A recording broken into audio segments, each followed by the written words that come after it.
It's the end of the world as we know it, and I feel really good.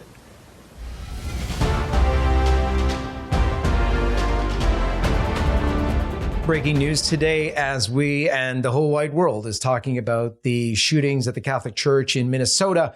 One of the very interesting points is that, first of all, you have all sorts of folks rejoicing in the fact this is going on, that Christian children are dead. You also have people as famous as Jen Psaki, the former White House secretary, talking about enough with the prayers. But finally, you have some bishops, and notably Cardinal Cupich, saying how this is about gun violence, totally ignoring the transgender element of this, but also the demonic element of this. And with us on that front, we have researcher supreme from the Lepanto Institute, Michael Hichborn. Michael, thank you for joining us. Thank you for having me on, John Henry. Let's first review, the real insanity. First of all, from Reddit, you have this going on. It's rather unbelievable, and I'm sorry again for having to read this out loud, but this is from folks on Reddit saying, based about the shootings, the killings of these children, take this fight to their kids so they can feel what it's like to be attacked for your identity. Another one here saying, am I supposed to feel bad that rich Christian kids are gone? Good riddance. Michael, it's unreal. What is this? And is this the first time you've seen this? I saw the Reddit statements a little while ago, and as shocking as they are, I have to say that the demonic really is kind of banal, because it does repeat itself over and over and over. And what we have to recognize is that what we are facing is not just a political problem. It's not just a mental health crisis. We are facing a crisis of demonic proportions. Literal hell is breaking loose in this country and around the world. And we've got to recognize that the assaults that are coming upon us are coming from the legions of hell and their agents here on earth. We're going to get right into that demonic part. And I think as normal, your research is impeccable, and what you demonstrate here with regard to the demonic is truly remarkable. But before we get there, I want to just quickly address something truly bizarre. At each and every turn, the liberal bishops of the United States, they use these kinds of incidences specifically. They usually never mention that it's a trans person or whatever, and don't mention the demonic element. They go right for the Second Amendment. They talk about gun control. I'm going to give you 2 points of reference for this one. First of all, Cardinal Blaise Cupich of Chicago, and I quote, "The facts are clear. Guns are plentiful, and common sense attempts to limit their availability have been largely rejected in the name of freedom not found in our Constitution." And before we go on, Father James Martin echoes that. Pray for an end to gun violence and for sensible gun control laws. Returning to Cardinal Cupich, what does he mean, not found in our Constitution?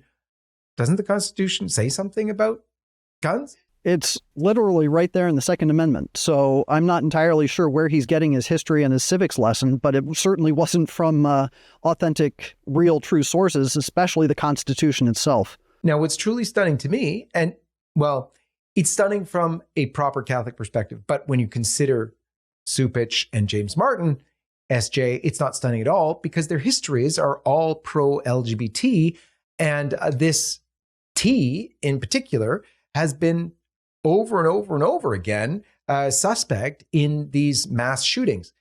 This case in point, no difference. Tell us about that. Look, a gun has never killed somebody that didn't have somebody else behind the trigger.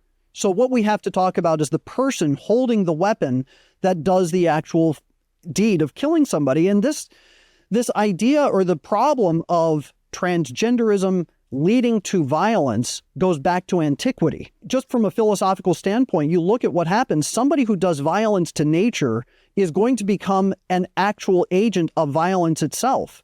So if we look at Flavius Josephus, he wrote in his book, The Jewish War. And what year are we talking here? We're talking about the siege of Jerusalem, so around 70 AD. So he was writing shortly after that.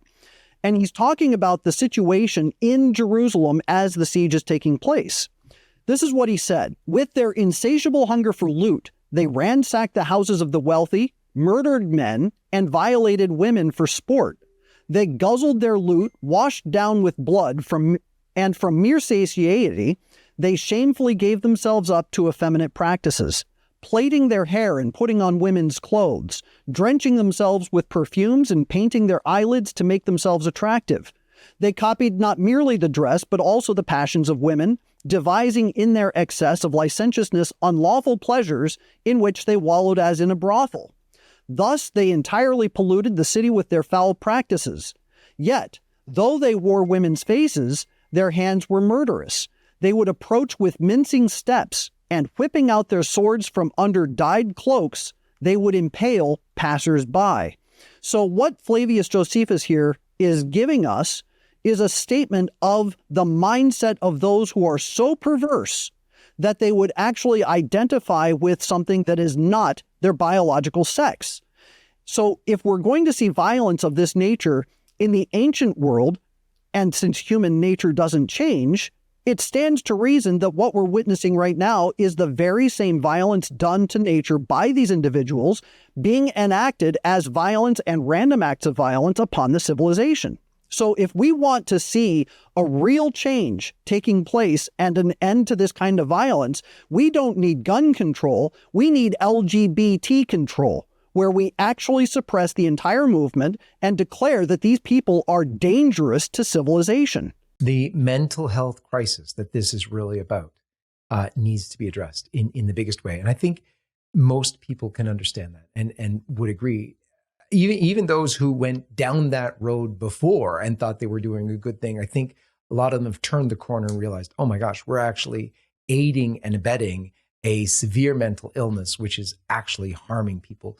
The testimonies of those who have tried to detransition, as they call it, are just so devastating. Watching these poor kids who, were lulled or encouraged in this direction to maim and mutilate themselves. What a shame. But let's get to now, I think, the most ignored part of this whole story. And that is the demonic connected with this. It's stunning to me that the media is covering this up, but even more stunning that the bishops, that Cardinal Cupich, that James Martin are refusing to acknowledge this. And it's why I thought of you right away. No one better to go to on delving into what exactly is going on here. So, Michael, can you unpack this for us? How is the demonic attached to this? What is it? The whole transgender movement, the whole idea of transitioning from something that you are to something that you are not, was founded at the very beginning of time by Lucifer himself. What was it that the prophet Isaiah said when talking about the fall of Lucifer? He said, "How art thou fallen from heaven, O Lucifer, who didst rise in the morning? How art thou fallen to the earth, that thou didst wound the nations? And thou saidst in thy heart, I will ascend into heaven. I will exalt my throne above the stars of God. I will sit in the mountain of the covenant, in the sides of the north. I will ascend above the heights of the clouds. I will be like the Most High." So here, Lucifer is making a declaration of transition. I will become. I am not this, but I will become this. And then, of course, he's cast straight into hell. The name Michael, incidentally, is a direct response to this. Who is like God? So Lucifer says, I will become like God. And Michael says, who is like God? And the answer is man. So Lucifer goes straight into the Garden of Eden. And what he does is he turns to Eve. And he tells her this lie. You're not going to die. Your eyes will be opened and you will become like gods. Now, he couldn't say you will become like God because she was made in God's image and likeness, and she knows this. So he said, you'll become like one of us. You'll become like gods, knowing good from evil. And he means that in an experiential way. So what Eve does, and she's enticed by this, and she bites the apple because she then wants to have this sensation of transitioning into something different. So the whole trans movement, and this goes through alchemy, where you can transmute lead into gold, through evolution, through chimeras, through transhumanism. Everything that we're looking at is built around this original lie of Lucifer, that you can become something that you're not. You can change your own nature. So this is why what we're looking at is such a demonic movement.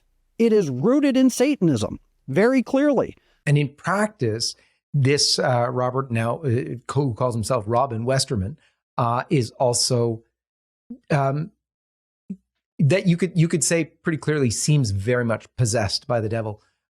Show us that evidence, if you would. Okay, so the first video here, at 3 minutes into the video, he's whispering. He says, "I regret everything." And then he has this maniacal laughter at around 3:32 with the face of Christ on a target.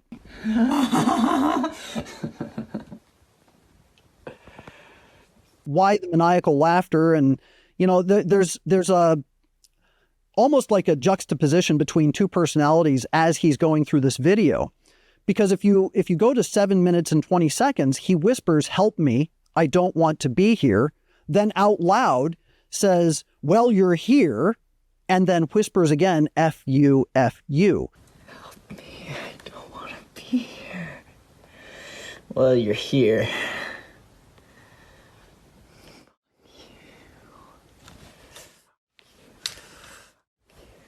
You have what seems like two personalities kind of having a conversation with himself, which is a very clear sign of the demonic. At 10 minutes and 12 seconds, he starts singing "Tomorrow I Love You," then whispers, "I hate you," and then starts whimpering. And then he whispers, "I'm sorry." And then he starts singing, "It's the end of the world." Tomorrow, tomorrow, I love you. I hate you.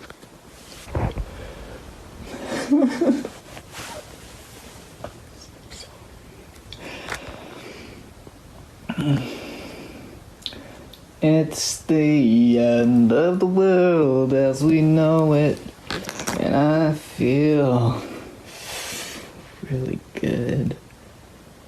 So the out loud voice seems to be kind of a demonic reflection of his whispered voice, which seems to be the little bit of him, the little humanity left of him trying to claw its way out, but it's too late. At 6 minutes and 14 seconds, you can see a shotgun in the video. It has an inverted cross on it. And at 6 minutes and 23 seconds, you see that the shotgun also displays an inverted pentagram. And then as you go through his diary and you go through some of the other documents that he uploaded, you see similar repeated patterns of these demonic, satanic images. What in your mind, Michael, is the reason why this is being avoided so assiduously, both by media, but also, and especially you'd think, by the bishops? Because you'd think this is an opportunity for them to share how devastating it is to have a culture that allows for the demonic to gain center stage. We have open Satanism allowed as an official religion, for crying out loud. You have this in openings of different town councils and things like that, where you have this open Satan worship, and it's complete insanity, and yet there's almost nothing mentioned of it. To some degree, we have a state of apostasy among bishops and priests, unfortunately, and I hate to say that, but I think it's true. Just look at the fact that Bishop John Stowe out in Lexington, Kentucky, is elevating a woman who underwent transitional procedures, whether it's surgical or chemical, I'm not sure, definitely chemical, to appear as a man, and now identifies as a man and has taken on a hermitage and is being elevated by Bishop Stowe as some sort of pinnacle of virtue. The AUSCP, the Association of U.S. Catholic Priests, of which Bishop Stowe is a member, just met in June, and at their discussions, they were talking about transgenderism and how it's something that we need to foster and coddle, and, you know, we have to embrace these people as they are instead of trying to help them to their to a spiritual sense and say, look, you know, they're in spiritual danger, we need to help them. No, they want to embrace them and accept them and try and get society to accept them themselves. The only answer for that, or the only answer as to why that is that they simply don't believe what the church teaches. And they don't believe that a nature is something that God has created and cannot change. So I think that they don't believe in human nature. They don't believe in a single nature of God. I think that they have some sort of transitory understanding of God. They believe in some sort of transitory understanding of the Mass. Why else would they want women's ordination? Which, by the way, fits very clearly into this idea of transgenderism and homosexuality. There's a degree of apostasy here that I think needs to be addressed. Now, why the other bishops won't take a spiritual approach and say there's a very definite demonic problem going on, I can't answer that. I wish I knew the answer. I don't know. Michael, thank you for joining us. Final thoughts before we let you go. If you look at some of the other video of this young man's diary, in the last video that I sent you, on the last page, he has this picture of what looks like a demon looking at him carrying a gun on his back. And written on the page in Cyrillic are the words, "Who am I? When will this end? Help me. I don't want it." In another video, he talks about how there are bugs in his skin. And he says, "I can't do this anymore." And he says, "I have to kill them." There's bugs in my skin. There's bugs in my skin. I can't deal with this anymore. I have to give up now. I love my family. You have these juxtapositions. This is, I think, a very real icon of the entire trans movement. And if we are going to see any kind of turnaround, the idea of transgenderism as something normal has got to stop. It can't be coddled by the bishops. It can't be promoted by priests. I think that any kind of active promotion of this kind of thing has got to be shut down immediately from Rome. It's got to come from the Pope, who says this is against the law of God, it's against the church, and it's against nature. And it cannot in any way be supported by any bishop or priest. And I also think that if we're going to see an end to the violence in society, we've got to start doing acts of reparation. We've got to start praying as if our lives depend on it, because it does. Amen to that. Michael Hichborn, thank you so much, as always, for all you do for Christ, for his church, and for the movement. God bless you. God bless you. God bless all of you. We'll see you next time for LifeSite News and Sign of the Cross Media. I'm John Henry Weston.